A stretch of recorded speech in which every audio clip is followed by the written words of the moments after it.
Good morning, everyone. I'm Britt Udison, the Executive and Artistic Director at The Loft. We're a nonprofit literary arts center in Minneapolis, and for the last year, we've been planning to gather with you for an in-person book festival in downtown Minneapolis. But because of the state of the world today and because of the health crisis, we instead are gathering virtually and are incredibly excited that you're here with us this morning for the first moments of virtual wordplay. Over the course of the next 5 weeks, we will be launching a variety of literary events online. Some of them will be live conversations like this, but there will be a lot of them. So check out loft.org to find out what's happening week to week. We couldn't have done any of this without our presenting sponsors, St. Catherine University and the Star Tribune. We also couldn't have done it without our members and our friends and fans. So thank you to all of you. If you want to support Wordplay, we would love to have that happen. All of the events are free, but if you want to support us, check out loft.org, or I want to invite you to go to the link that we provide at each event to buy the books by the visiting authors. This is the book today that we're talking about. And if you want to buy Jessie's book through our link, you'll not only support the author, but you'll support the Loft. So please consider doing that. Today, we're joined by Jessie Diggins. Jessie was raised in Afton, Minnesota, and became a professional skier at the age of 19. A two-time Olympian and four-time world champion medalist, she is the most decorated U.S. cross-country athlete in world championship history. Wow. Today, she's going to talk with me about her new book. And then, if you want, she's going to lead a 15-minute workout so we can get our bodies moving at home. There'll be a short break in between. So if you don't want to participate for whatever reason, you can sign off. I also want to let you know that this is the very first time we've done something like this. So we're figuring it out together. And Jessie is being an incredibly good sport while we figure out the technology to make this happen and to be with you this morning. So please join me in welcoming Jessie. Thanks for being here. Hello, everybody. I'm so happy to have you. Sorry, as we said, we're figuring out the technology, and I may or may not be able to share the entire photo slideshow that I had ready today, but I do get to talk a little bit about the process of writing this book with my co-author, Todd Smith. He was amazing, and we wanted to have him here today, but it wasn't going to work out timeline-wise. But I'm just so happy to share this with all of you. We wanted to do this in person as well, but again, we're adapting to the times, working from home, as you are too. One of the really cool parts of this book was the actual process of writing it. And, you know, I'm not going to assume that you've already read the book, but I will assume that you're interested in hearing a little bit about the behind the scenes because you're here with us on the call today. And one of the cool parts was figuring out, you know, originally I wasn't sure if I wanted to even write a book.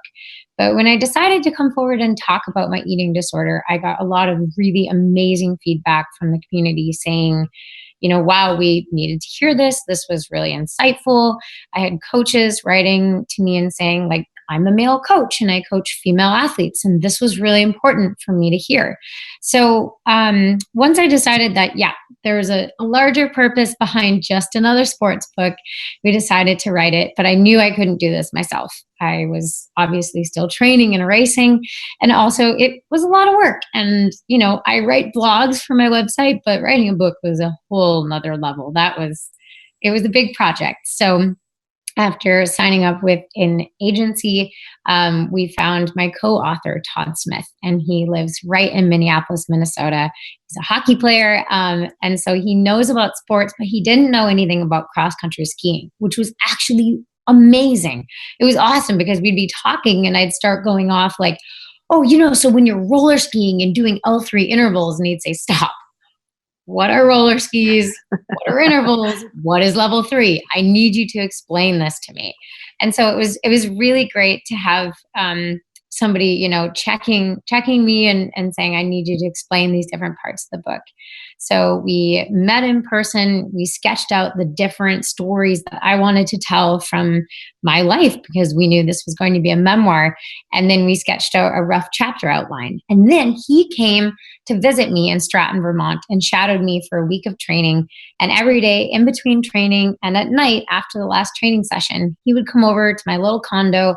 We'd set down the tape recorder and I would talk and tell my stories. And he recorded it all and got it transcribed, and then spent the next few months, you know, taking out all of my all of my ums and ahs and likes and all the things that we say that we don't really want to show up in a book because we sort of talk in circles.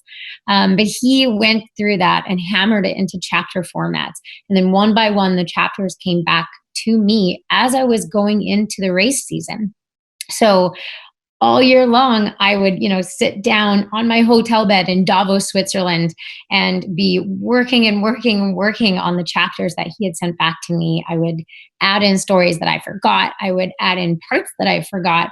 And that's where I got to really make sure my voice was super strong and super consistent and, format it in the storytelling way that I wanted it to be.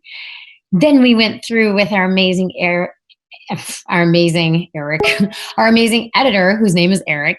And he went through and basically took the broad editing approach, like making sure the stories were right, the chapters were right, the names of the chapters were right, the pictures that we wanted to put in the middle of the book were the right ones. And so he really helped focus the book and tell the stories that I wanted to tell. And then I went through with a copy editor. And this was all done during New Zealand camp. So for 2.5 weeks during training camp, I would sit down for hours every single day, like poring over every single paragraph, going through it line by line with the copy editor. So that was a really cool process. We also shot the cover image in New Zealand during our training camp. My amazing teammate, Julia Kern, is so talented and has an amazing eye for photography. And she went out there every day with me during some amazing sunset walks. And we took a lot of different photos and eventually sent in the ones that we liked the most. And then it went through the entire editing and graphic design process to come up with a cover that you see on the book today. So if you're wondering where this is, it's on top of a mountain at the snow farm in New Zealand. So that was really fun. And a few topics from the book that were really important to me to include were starting really with my childhood. And originally I is that going to be kind of boring? Nobody really wants to hear about a great, perfect childhood, but it ended up being really important because one, it shows that you can come from anywhere, from any background, any sports that you love to do, and find success through teamwork, goal setting, and amazing coaches in your life. And I was so fortunate to do all these different sports. And so I really thought it was important to show that I didn't specialize super early. I did a lot of different sports and I loved them all, but cross-country skiing was the one that I was built for. School, that was such an amazing experience for me. I felt so much camaraderie and teamwork and amazing leadership from the older girls and boys on that ski team. And that really set in stone my love for the sport and my love for racing, because I always loved cross-country skiing. But when I realized you could race for your team and train with your teammates, then I was like, whoa, this is cool. This is amazing. This is the next level. I really enjoy doing this, and I think I want to do this for a living someday. And I think part of telling the story of how, seemingly perfect my childhood was really set the stage for why I struggled so much when I got in my eating disorder, because I really struggled with a lot of guilt and a lot of shame. And I thought, my childhood was so great. Why am I struggling now? I didn't have any traumatic events. I had nothing but love and support from my family, from my extended family. So why am I struggling right now? And I really had to come to terms with that. And I think one of the big things I learned through my time at the Emily program that, I go into more detail in the book, but one of the big takeaways I hope people, take with them from this book is that learning how to honor your feelings and process your emotions and really feel like you're allowed to feel whatever you really feel was really important for me, because especially in a time like this, it's easy to feel like, I'm not allowed to feel sad because there's people out there who are in worse situations than me, or I'm not allowed to feel happy because there's people out there who are in really big trouble. But I think realizing that, if something great happens in your day, you're allowed to feel joy over that. You're allowed to feel happy about it.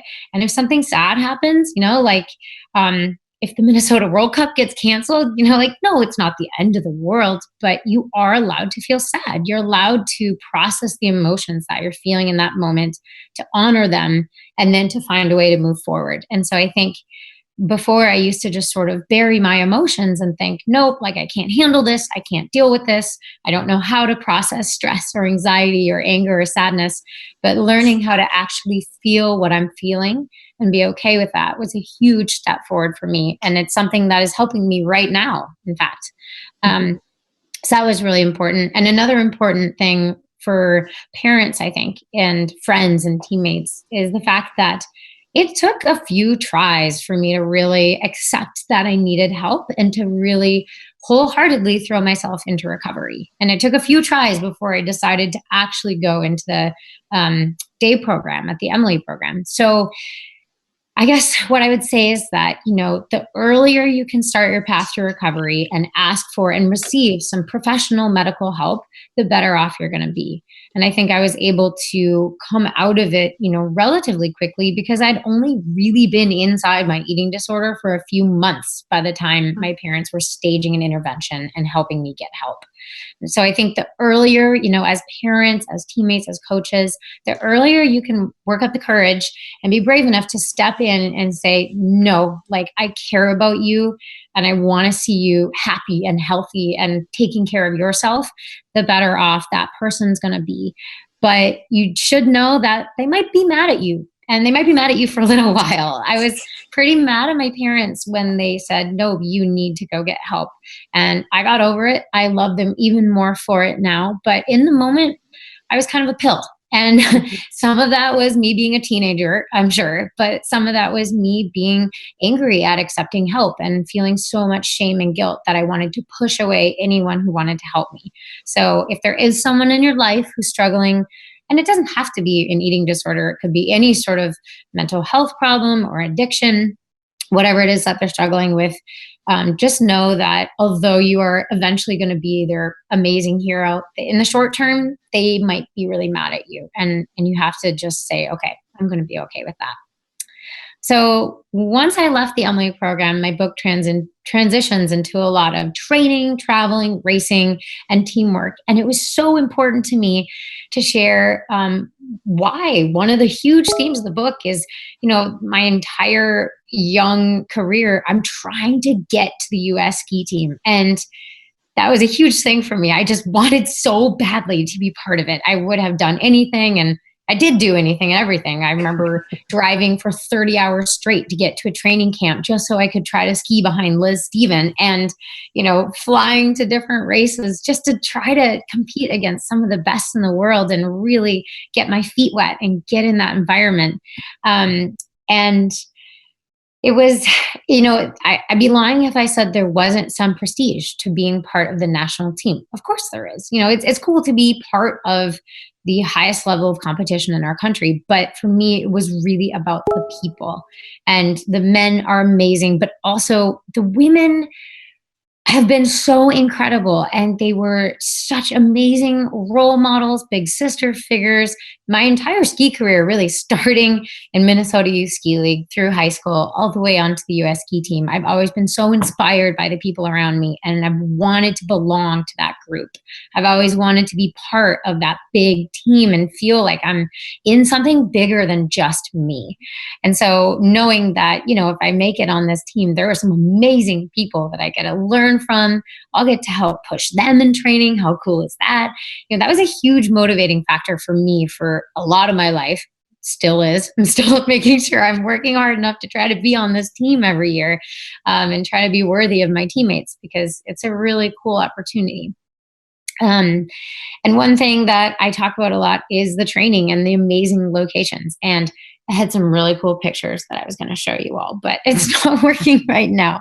So I just want to say that some of the amazing training, you could go anywhere in the world to the most beautiful place, but if you're not with a really cool team, it doesn't mean as much. And for me, being surrounded by such incredible teammates and such incredible coaches who go above and beyond the extra mile is really important to me. And so I have so many memories of coaches, pulling me aside and saying, all right, like, I have this technique thought. let's go for it. And in that moment, they say something that just clicks, that just absolutely helps me transform my technique just because they thought about it in a new creative way, or they created a new technique drill that somehow got it to sink into my brain. And, our coaches are always like, you'll almost always see Jason Cork with an iPad tucked into his backpack or tucked into the back of his jacket, because he wants to be able to film you and then show it back to you in the moment so you can watch what you look like and make those changes instantaneously. So just those little things that help our staff just go above and beyond. It was really important to me to share a little bit of that in the book because I really appreciate them. And lastly, a few things in the book that were really cool to talk about were the Olympics and what it really felt like to be inside the games. And I think for me, it was cool to share that, it was this amazing time in your life, but it was also a really pressure-filled environment. And everything about the Olympics is designed to sort of be this grand experience. It's like going to Disney World. You're not really in Florida, you're in Disney World. And it's this huge, crazy thing. And that's what the Olympics felt like to me. But it could also be really overwhelming and really pull your energy. So I did a lot of little things to try to help conserve my energy and to try to make it feel at home and as normal as possible. So one thing that didn't make it into the book, but was really important to me was feeling the love from home, because you can feel quite disconnected when you're out there in South Korea, across the entire world. And this is actually something I should be doing right now, because it really helped me back then. And it would probably help me now, where we're all feeling a little more socially isolated.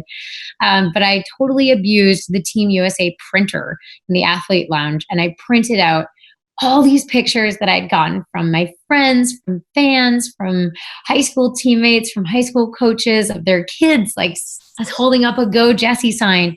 And I completely wallpapered my room with good luck messages. And earlier in the year, my mom and my dad had brought over this big stack of good luck notes that the high school kids had written. So I had this big poster up above my bed with all these messages from the kids that I had guest coached through the years, or people who I'd raced with before. So every time I was feeling scared or nervous or just kind of lonely, I could look up at my wall and I had all these pictures everywhere. And it was just this amazing, I called it my wall of positivity, which is the cheesiest thing ever, but it really worked for me. So if you need any tips for brightening up your room in this crazy time we're living in, that really worked for me. Another thing I did was I used one of the guest passes that maybe I wasn't supposed to have because I had already used some, but I got my boyfriend into the village on Valentine's Day. And funny enough, this was the first Valentine's Day that we had ever spent together in, I think it was 3 or 4 years of being together as a couple. And it was really special getting to show him around the Olympics. And, of course, we took the really cheesy picture in the Olympic rings, like you have to do, because if you didn't put it on Instagram, were you even there? And I remember we weren't supposed to have any visitors in the athlete lodging area, which was these like huge towers that, every like team had different floors. And I remember sneaking him up there to show him our room and show him everything. And it was really, really special for me. Not only because it made me feel like the rebel that I'm not, but it was really cool to share that Valentine's Day in the Olympic Village in the middle of all that crazy. And then I have some really cool photos that you're not going to see, but some really special moments for me that don't get shown on TV, post-Olympics. There were some really cool ripple effects of that gold medal that, there's of course the flashy shots of crossing the finish line and carrying the flag in openings or closing ceremonies. And those were really amazing moments. And I'm going to remember those forever. But some of the most special pictures to me are the team celebration ones, and the ones where coaches are wiping away tears because they were openly crying at their lifelong dream being accomplished right in front of them. And the hugs that I got to share with not only my coaches and teammates in the moment, but in some of the welcome home celebrations afterwards, I got the chance to share glittery filled hugs with some of the volunteer coaches who have known me since I was this super awkward, gangly 7th grader at Stillwater High School. And that was an amazing thing for me to get to share those hugs and those moments. And, and I also gave my Hershey's like chocolate gold medal that I got the night we won. I gave that to Quirk and he still got it in his freezer somewhere. So it's fun to get to share some of those little behind the scenes moments. And lastly, it was, I wasn't sure how much of the post-Olympic craziness we should go into in the book. And part of it we decided to include just because it was so weird and so strange. And I always wondered, like, when I'd watch the Summer Olympics, like, what happens to them after? The camera sort of stops and you don't know where they go or what they do or how it's changed their life. And so in the short term, it really did change our life. It was weird. It was scary to have an autograph fan chase our car for 2 blocks in New York City, like banging on the window every time the car stopped until I rolled down the window and signed his poster. Like, that was weird and maybe crossing the line, but most of the, I see you nodding. Yeah, most of the time, all the interactions were really incredible. And it was so special to share that with people. But it was also important to share why I wanted the World Cup in Minneapolis so badly and why so many of my interviews, I was just like pouring sweat and so nervous about having sweat marks because I was just filled with anxiety because I knew this was our shot to get people on board to bring the World Cup to the US for the first time. And I didn't want to mess it up. I knew we wouldn't have these opportunities, mostly because I figured none of these TV shows were ever going to want me back again. So I really had to make the most of it in the moment. And that filled me with a lot of anxiety, but it also was completely worth it because we got that World Cup. Even though it got canceled due to coronavirus, we got it, and we know we're going to be able to get it again. The other important part to share was that a lot of the photo shoots we did afterwards were really enlightening for me because what goes on behind the scenes for a 5-minute TV appearance or this beautiful shot that you'll see on a magazine cover, there was 2 hours of makeup from 3 people at once putting makeup over every part of me to get that one photo. And before every TV appearance, you had the glam squad come into the hotel room at 6 a.m. to like glue individual fake eyelashes onto you that were, in hindsight, some of them were totally obvious. And it just was important to me to share that what you see on social media and what you see on magazines, what you see on TV, it's cool, it's beautiful, enjoy it, but it's maybe not real. And it's fine to enjoy it. It's fine to, love all the movie stars, do that, but recognize that that's not what people look like every day. It's not what I look like every day. It's not what anyone looks like every day. And so I just want people to know that, there's a lot that goes on behind the scenes. There's a lot that goes into these carefully curated images. So I just want people to feel more comfortable in their body and what they look like, knowing that, I can say firsthand, I don't look like this every day. This has been a really cool edited image. And I love it, but this isn't always what I look like every day. Although we did try to keep this as raw as possible because it was important to me that it wasn't a glam shot.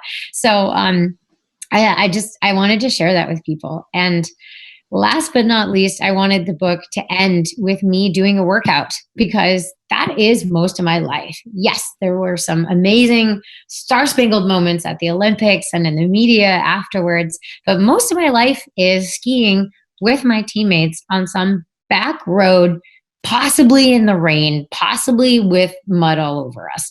And that's most of my life, and that's the way I love it. So it's important to me to share that that is the real me. And, that's why we're ending this entire event with a workout, because that's what it's all about, is how good you feel after a workout.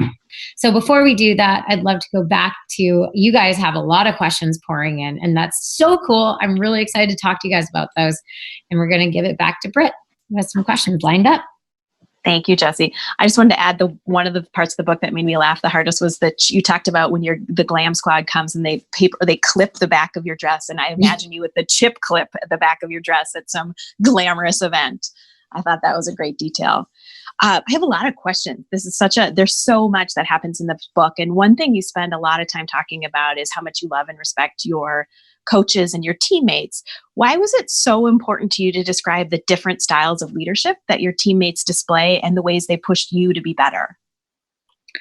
Yeah, it was so important to me because I think sometimes leadership is seen only as like, I'm organizing this event, or I'm, leading us in this activity. And that is wonderful. And we need that kind of leadership. But also, leadership can come in those quiet moments where someone pulls someone aside and says, hey, I noticed maybe you're a little homesick. Can we talk about it? Like, can I help you?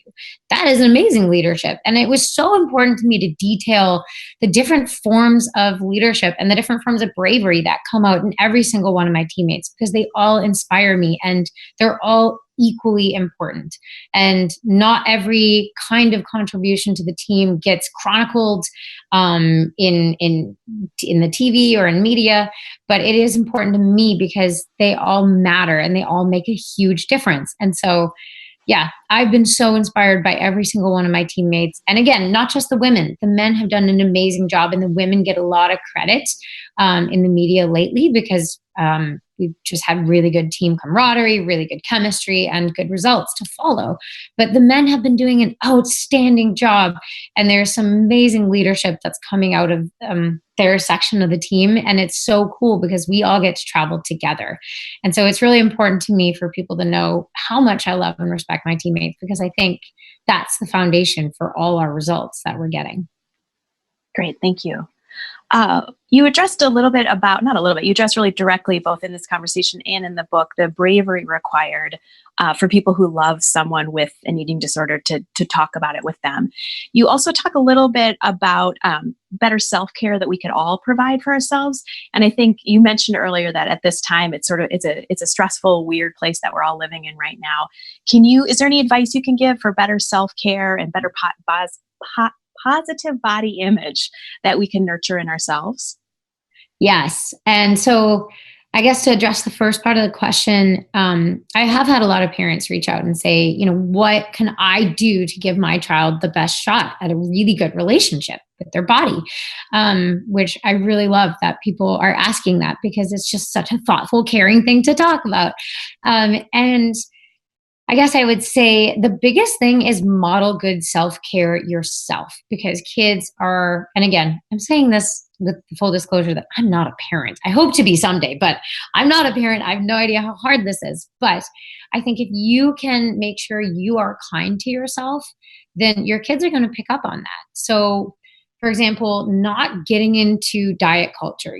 If you are trying to healthfully lose some weight, not talking about that in front of your kids and like, I'm being bad, I'm eating French fries, or like, oh no, I'm ruining my diet. Like, kids are really picking up on that. And you as their parent, you're their hero. And so if they see you saying, oh, these pants make me look fat, then they're going to start to associate, really, good things with looking a certain way and eating certain things. And so I think showing by modeling yourself that, all foods fit into a healthy diet.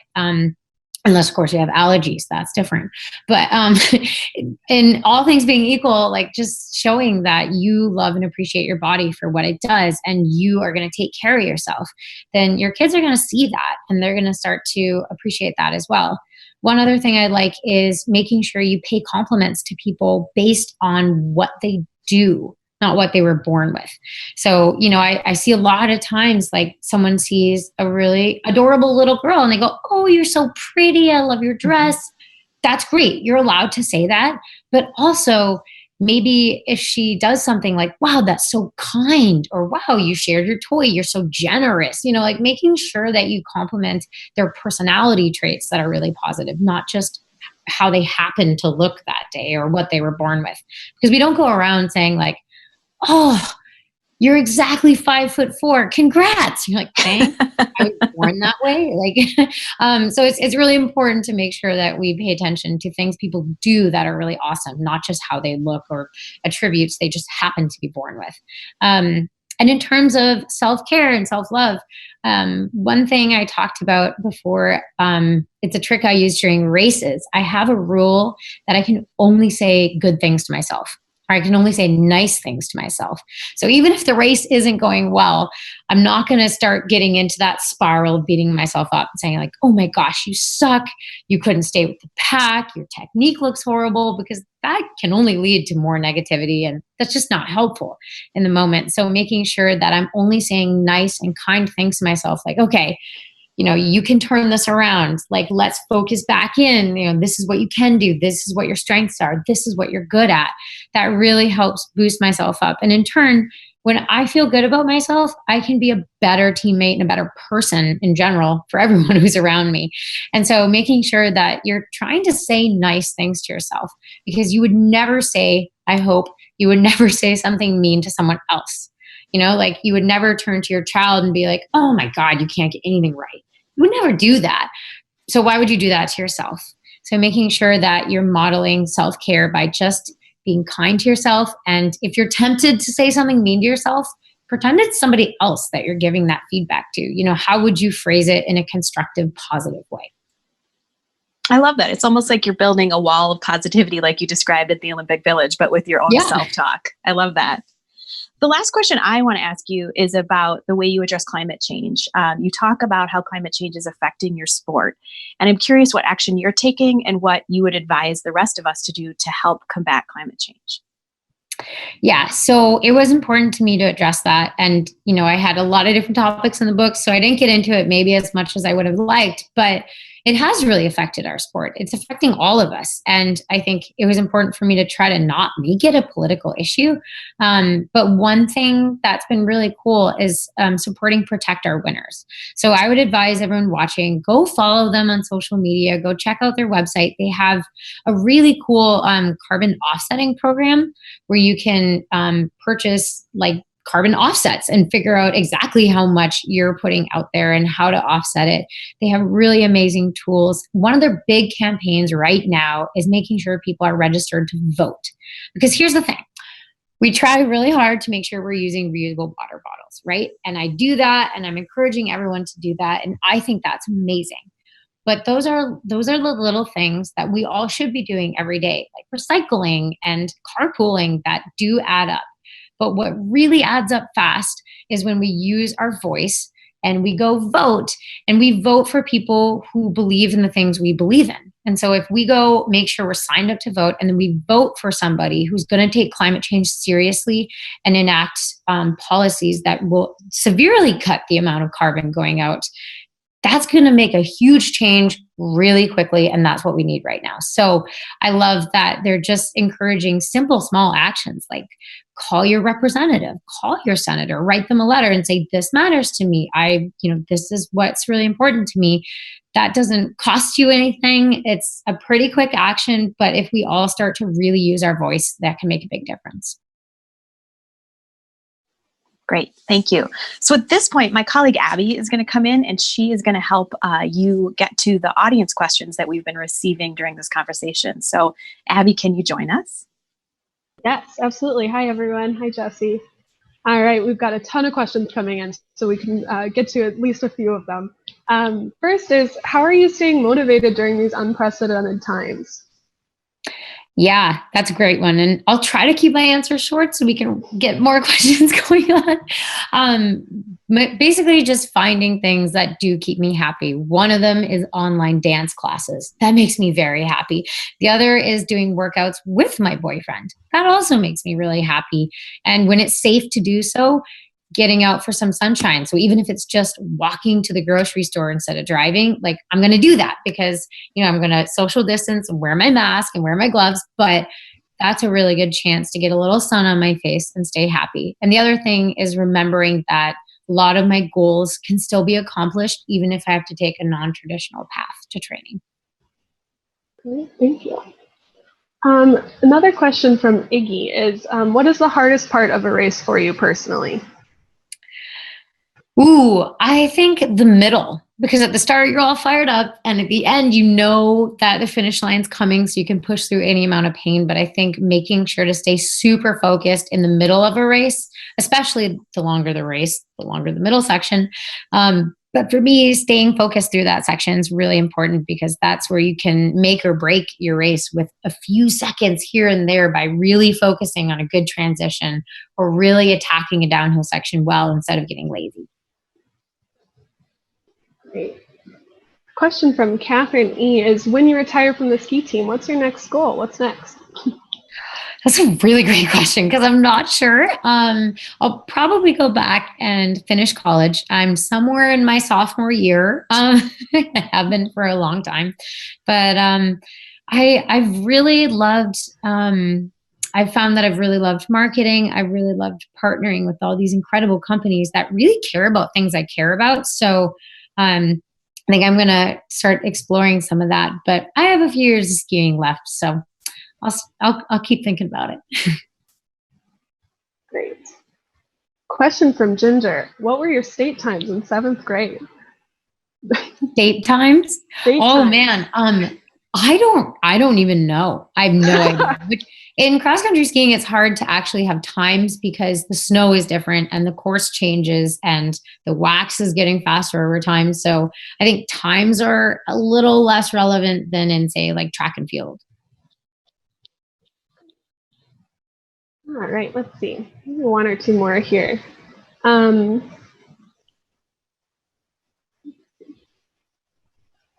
So you sort of touched on this a little bit, but this is coming from a friend. So coming from Adam, after reading your book, he's come to believe one of his older family members has an eating disorder. And do you have advice for how to help this person, especially without being confrontational? Yeah, and that's really, really tricky, right? That's the hardest part, is always trying to figure out, like, how do I approach this person? And I think maybe, and again, this is individual to you and your situation, so this is just sort of general advice, but one thing you could do is maybe, like, in order to approach it, like, maybe if he's read my book, you could talk about those chapters together and say, like, what did you think about this? Like, how did it make you feel? Do you feel like there's any parallels in our lives? Because, you know, everyone's struggled at some point with body image, even if it's just a little bit, even if it's just one day, like, everyone can relate to that feeling of maybe not feeling good enough or not feeling satisfied. So maybe opening the conversation with, like, hey, you know, I mean, everyone struggles with this a little, but you know, is there something you want to talk about? Or, you know, just because I really care about you. And I think making sure at the bottom line, it boils down to, hey, I care about you. I care about your long-term health and your long-term happiness. And so, you know, if you do end up needing to go into recovery, I'm here for you. I'm going to support you. And maybe it's just going to suck right now. It's going to be really hard, but it is absolutely worth it because, you know, once you come on the other side, the rest of your life, you have a lot more energy and time and love and happiness because your eating disorder isn't taking so much of your time and energy from you. Great. And this is a training focused one, so maybe a good transition into the workout. But how much of your training is strength work, and what are your favorite strength workouts for aspiring athletes? Yeah, so we strength train 2 to 3 times a week. Usually I do 2 full lifts, like 2 full gym workouts, and then an extra workout that's more balance and core focused per week. And a lot of it, like, my program's written by our amazing strength coach. Her name is Tashana Schiller. She works for the US ski team, and T writes really cool programs that are a huge blend of power and dynamic movements, and it's upper, lower body, and a lot of core focus, because with cross-country skiing, your arms are moving, your legs are moving, and you need to be able to link it all together with a really strong and functionally strong core. So we might start out with an active dynamic warm-up, and then we'll move into some jumps and some bounds and some hops to get that power and that speed and that coordination. And we might move into, sometimes we're in more traditional lifting phases, which is like, we might be doing push press, we might be doing cleans, we might be doing squats. But we cycle through different phases. So it's not like we do the same workout every day all year. And then with arms, we do a lot of pull-ups, might do, I don't even know the word to describe some of them. We lay at a bench and you're pulling a weight over your head. But yeah, we do a huge mix of things. And then core, it's like everything. And so in today's workout, we're going to get a little more leg and jumpy power, and then we're going to do some core work. And so these are good examples of things that we might end up doing. Awesome. I know I said that was the last one, but we have a very popular one coming in. So Ooh, squeeze okay. one more in. So this is from Todd. He says, you've faced down the American medal drought in the Olympics. You've bravely battled an eating disorder. You've jumped out of airplanes and chased a bear. You've posed an ESPN body issue. Your book is called Brave Enough, but what makes you scared? Oh, thanks, Todd. That's a great question. There are a lot of things that make me scared. And I think sometimes what makes you scared is also what can make you brave. For example, one thing I was really scared about was that my little sister might follow in my footsteps and also have an eating disorder, because I wasn't being a very good role model. And I was not modeling good self-care at all when I was 18, 19 years old. And that really scared me. But it turned into a motivator to go and get into treatment. So sometimes taking something that scares you, like, what scares me sometimes is that I put so much of my life into cross-country skiing, and I've put the rest of my life kind of on hold for this. And it's scary to know that you are full, all in. Everything is in on this sport. And what if you don't achieve your goals? What if you went all in and then you don't get what you want? But also that motivates me, because if I know that I truly go all in, then, win or lose, I'm walking away knowing I gave it my best shot, and I'll have no regrets, and I'll have no doubts or lingering questions, because I know that I did go all in. So I think for me, a lot of the things that scare me are also coupled with things that give me hope or make sure that, I'm acting in a way that I don't have regrets. Great. I think that's all we got time for audience questions, but there are plenty more and lots of support and thank yous from the crowd. Thank you. Well, it's been so fun to share this with you guys. And now we're going to move into a workout. We're going to give you a water break. So you can get a sip of water, you can get your workout clothes on. And I just want to make sure you guys know it's about 15 minutes. It was designed to be pretty challenging, but I'm going to give a lot of different options so you can modify it or make it fit you and your, whatever you're comfortable with, really. The only prop you're going to need for the workout is a book. And I know that's cheesy. We designed it to be cheesy. We need some cheesy right now. So you can have a book. If you don't have a book, just grab like a water bottle or something. So.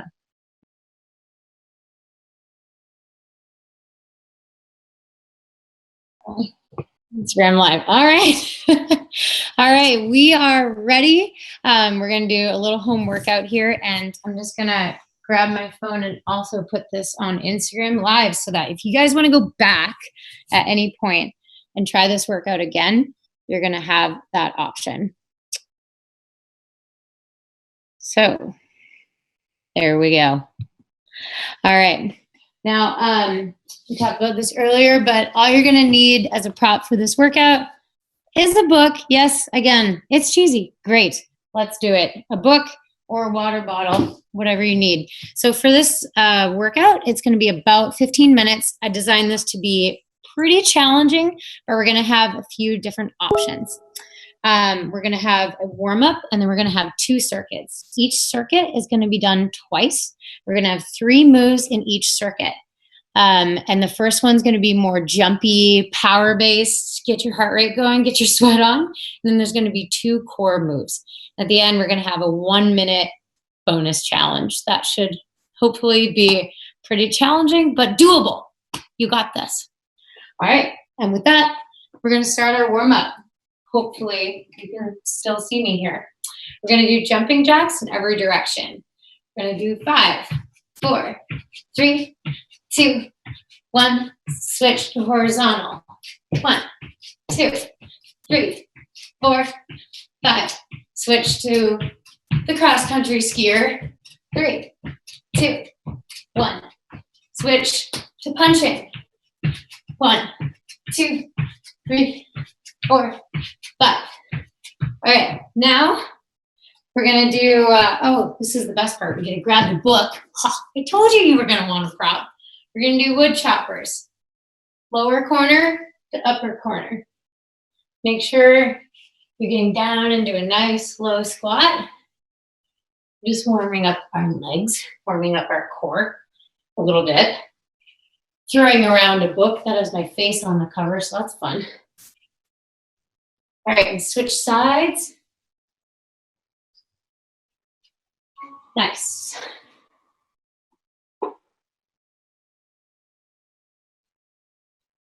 All right, now we're gonna come to the edge of our mat or floor space, whatever you got. We're gonna walk out, do a push-up, walk our arms back. We're gonna do 5 of these. Warm up our shoulders, warm up our core.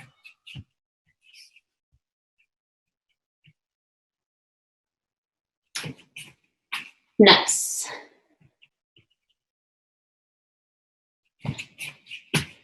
One more.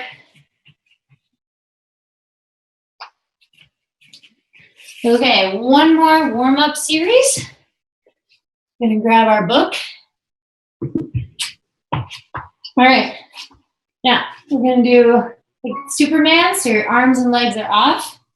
We're gonna hold the book. We're gonna press it up over our head and forward. Nice. Now we're gonna hold the book out. And we're gonna pulse up. Yep, 5 more. 3, 2, 1. Now we're gonna move our arms out to the side and switch the book to either hand every time.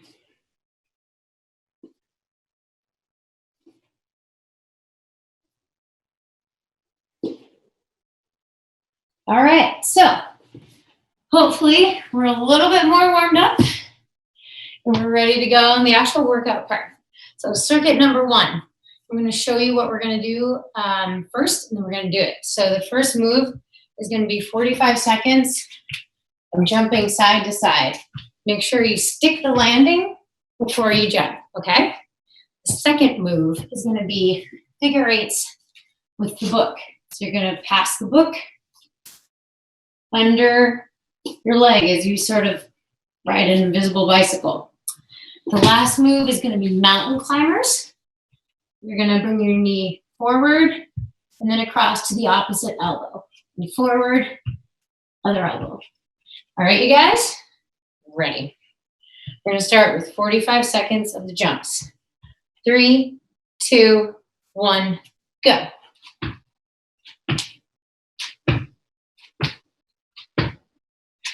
And a good option for modifying this is just lunging side to side. If you don't want to jump, if it doesn't feel good on your knees, or just jump for 30 seconds instead of 45 seconds.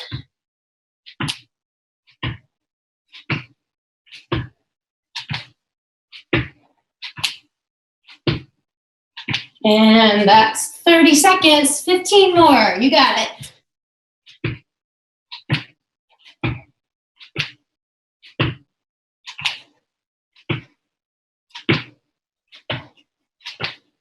Three, 2, 1, done. Okay. We have 15 seconds to rest before we go into 1 minute of the figure 8s. I'll call out 30 seconds and 45 seconds in case you want to stop whenever you're ready. Go. And make sure that you're picking the length of time that's appropriate for you. This should be challenging, but we don't want to hurt ourselves. So.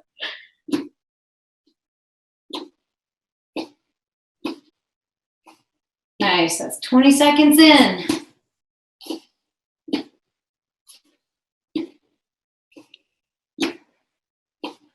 And that's 30 seconds. Nice job.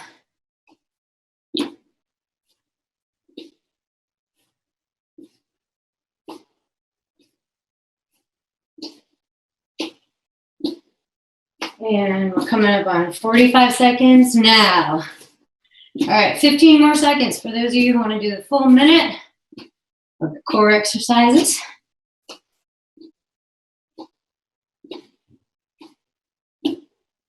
And switch, mountain climbers. So knee goes up, inside, up, inside. And you're switching legs every time. Nice, you got it. Make sure your back is level. Your wrist should be right underneath your shoulders. Nice job.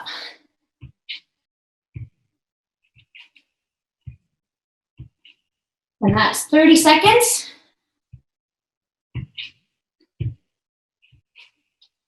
Oof, I'm sweating. I hope you are too.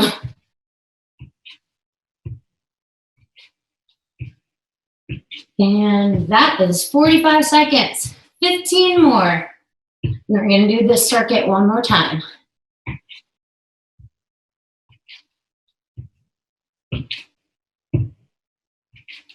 And done. Right into the jumps. Boom. And again, if the jumps are feeling a little bit tricky on your knees, you can just lunge side to side like this. But if you're feeling good, make sure that you're sticking the landing every time.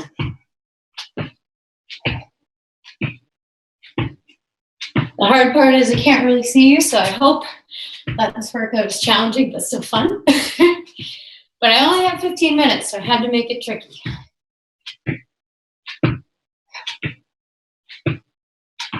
All right, 5, 4, 3, 2, 1. Rest. We're going to come down for the figure eights. Again, I'll call out 30 seconds and 45 seconds. We'll not call out 35 seconds. That's just weird. And go.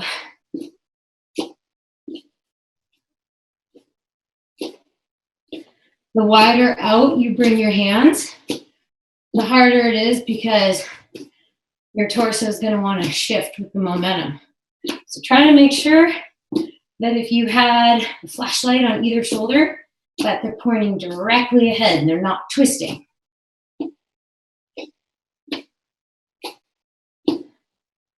And that is 30 seconds. Nice job.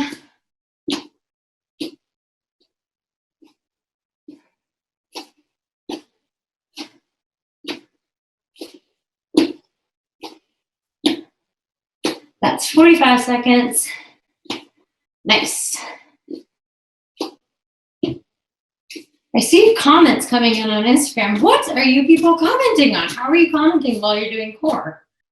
I'd love to know. All right, switch. Put down the phone and do the workout.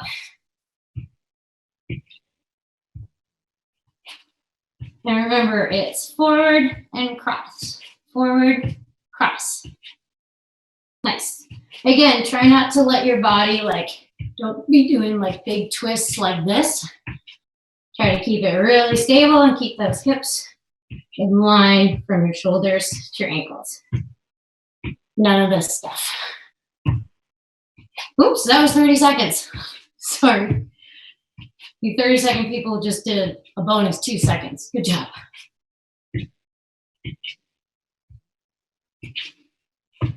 All right, that was 45 seconds. Nice.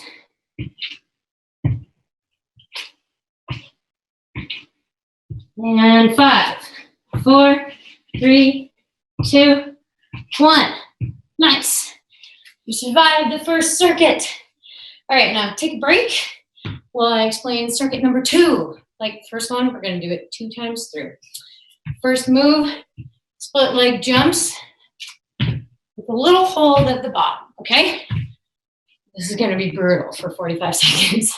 And the next move, you're gonna take your book or your water bottle or your whatever. You're gonna put it at the front of your mat, put your hands next to it, and you're gonna go up, walk over it, walk back, down. And then lead with the other hand. Walk over it, walk back, down, okay? The last move is gonna be the good old twist with the book. All right, I think we're ready for circuit number 2. In 3, 2, 1, squat jumps. Nice.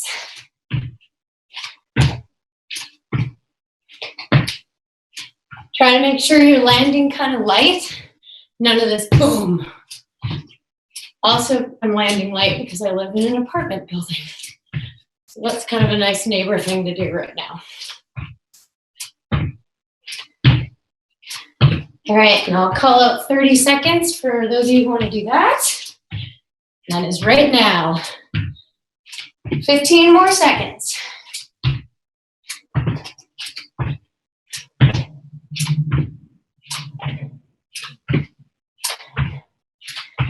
And done. Oh, that's a leg burner. Okay, moving right down to our plank. We're gonna start in 5 seconds. And go. So up, up, walk, walk, down.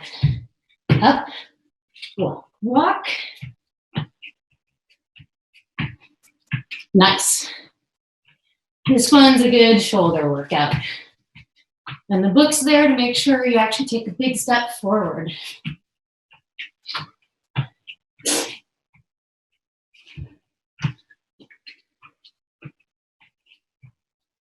That's 30 seconds on. Nice job, you guys. This is a really challenging circuit, but you're doing great. I say that not being able to see you. I'm just trusting that you're doing great. Oops, that was 45 seconds. Sorry.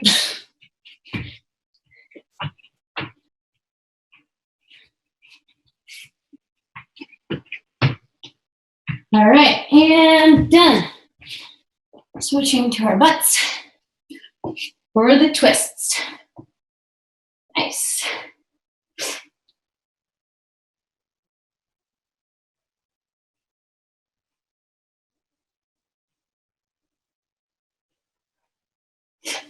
That's 20 seconds down. You got it. If this is really killing your hip flexors, that's 30 seconds, by the way. You can let your knees fall open to either side, but keep your feet together.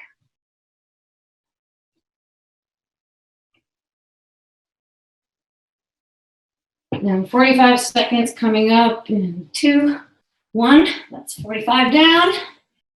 Nice job, you guys. Come on. 10 more seconds. All right, we're going to go right into our split jumps. It's going to be tough, but we got it. Go. Stand up. Split jumps. Go.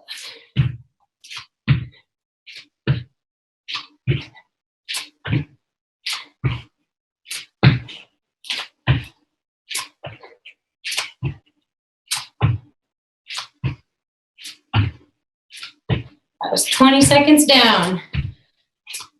Now we're halfway. Now it's 30 seconds. You got it. Come on.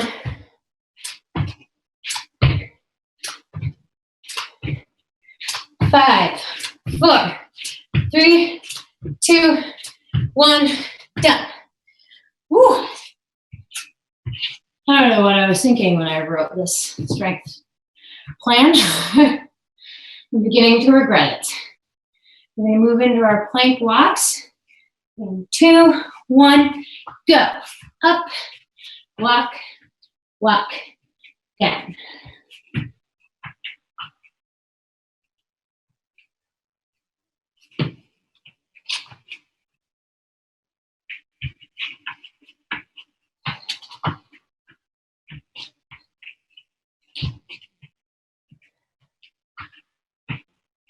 We're almost at the 30-second mark.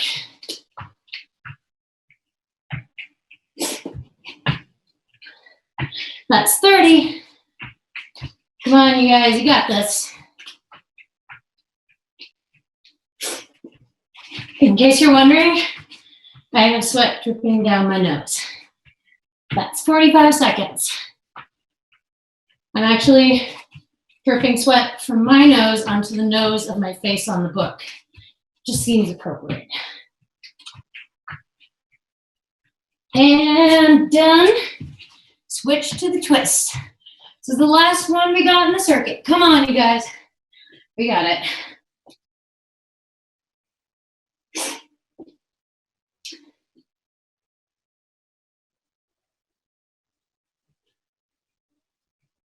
That's 20 seconds in.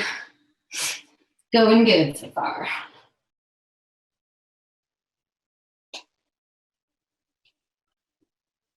And 30 seconds down. Last 30 seconds for those of you doing the full minutes of core. Hip flexors are burning, quads are burning. It hurts. That's 45 seconds in.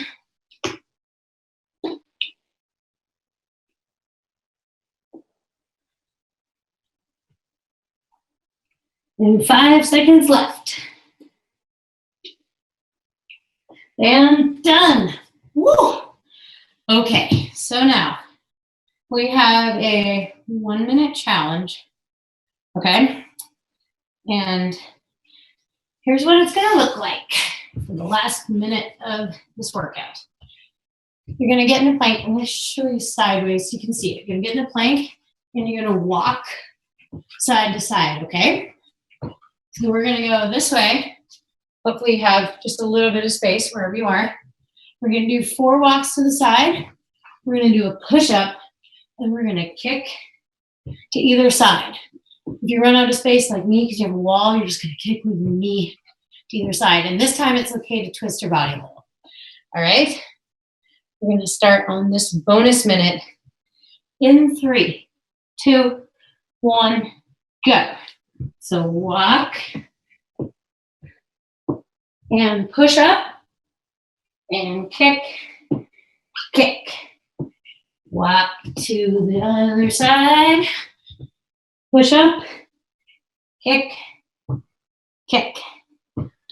Walk back. Push up, kick, kick. Oh my gosh, you guys, we're already 30 seconds in. This is not so bad. We got it.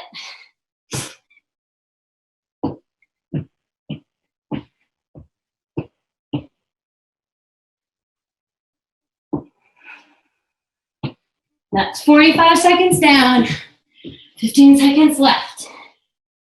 That's just 1 more to each side. It's not so bad.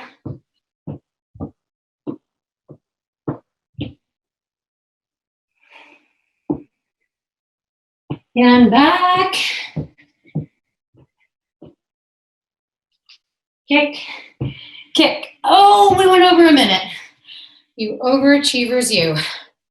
All right, well, this has been super cool. As you can see, I'm red-faced and sweaty, so this was not the easiest workout, but I hope you enjoyed it. I hope you had fun. And I just want to say a huge thank you to everyone for tuning in. It's been awesome to have my book launch online. Thank you so much to the Loft for using their Wordplay event to take it online. And thank you to the presenting sponsors, St. Catherine University and Star Tribune, and the event partners. I can't talk because I'm out of breath. NEA Big Read in the St. Croix Valley and powered by Artreach St. Croix. So there's going to be more book events going on at the Loft.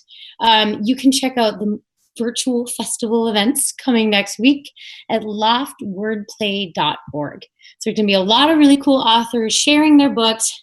It's really cool to support them. It's really cool to support local bookstores. So make sure you check out the Loft, and there's going to be some really cool events. So we have a lot of fun things coming up in the future.